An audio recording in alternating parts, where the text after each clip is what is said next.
Evans, can you give some practical steps on how people can come out of the fear mentality or victim mentality? Like, let's say someone's got an idea, they want to start a business, but you know they've got the knowledge, but something's holding them back from taking that action. What are one or two things someone can do to maybe build that confidence in themselves to start moving forward? Like, what are some of the things that you done that made you go all out and just say, you know what, fuck what people think, fuck what other people are going to think about me, I'm just going to go all in and give this a shot? Yeah, good shot. Listen, one thing I would say is when you're getting started off in business and you want to get out of the fear mentality, if you want to talk about confidence, what is confidence, right? Confidence comes from producing results. But to produce results, you also need confidence as well. So when you get started, I think what's going to get you there as quickly as possible is to be around people frequently who are confident, which means be around people who's getting results. So what happens is when you get started, what you have to do is you have to borrow the confidence. Sometimes borrow the confidence that they have in you. If they're wanting to mentor you, maybe they see something in you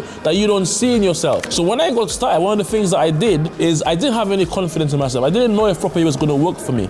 But the individual I was working with, he was open to obviously working with me. And I'm like, you know what, man, maybe there's something that he sees in me, right? He just obviously working with me. I am going to just, you know what, blindly just follow this individual. So I borrowed his confidence that he had in property and also he had in myself. And that confidence is what I borrowed, and that translated later on down the line into results. And then when the results came in, guess what? I've got my own confidence. So if you want to do property, you want to do any business, you need confidence to do it. Now, you're not going to get confidence by staying at home playing video game and trying to your broke friends. You will get no confidence. You're going to have confidence. You're going to have confidence in being broke. But if you want to have confidence to become successful in business, you have to be around successful business owners and borrow the confidence. That confidence will then eventually turn into results, and the results will give you your own confidence. So stop hanging around bums and start hanging around winners, and you're going to get confidence.